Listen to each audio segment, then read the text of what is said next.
مصابة بعدوى بكتيرية اسمها الهيموفيلس انفلونزا، ومن بين الأمراض اللي بتسببها هي الخانوق وهو تورم لسان المزمار، مشان هيك صعب كتير تسحب هوا لجوا. ومن بين الأمراض التانية اللي بتسببها هي البكتيريا هو التهاب الرئة والتهاب القصبات، التهاب الجيوب الأنفية، وحتى التهاب الدماغ. لهيك بنلقح الأطفال لقاح ثلاثي ضد الهيموفيلس انفلونزا. أما الطفل اللي شايفينه هون مصاب ببكتيريا اسمها الدفتري، وهي كانت واحد من أهم أسباب الوفيات عند الأطفال قديما، بس بعد تطور العلم ووجود اللقاح خفت نسبة الوفاة بهذا المرض بنسبة كتير كبيرة. وبغض النظر عن المنظر اللي شايفينه هون، بصير عند الطفل أوقات تضيق بالمجرى التنفسي، ممكن يصير عنده اختناق.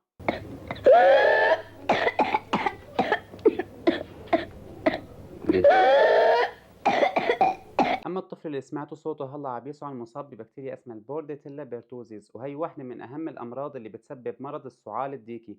الطفل هون عم بلاقي صعوبة بالسعلة، بسبب تضيق القصبات الهوائية، وعم بلاقي صعوبة كبير بالتنفس، وممكن يصير في عنده شحوب بالوجه لأنه ما بقى في عنده أكسجين كافي، ومن أهم أسباب الوفاة كمان قديما. وضد هالبكتيريا كمان بتلقح الطفل بألمانيا بعد عمر الشهرين جزء من اللقاح السداسي.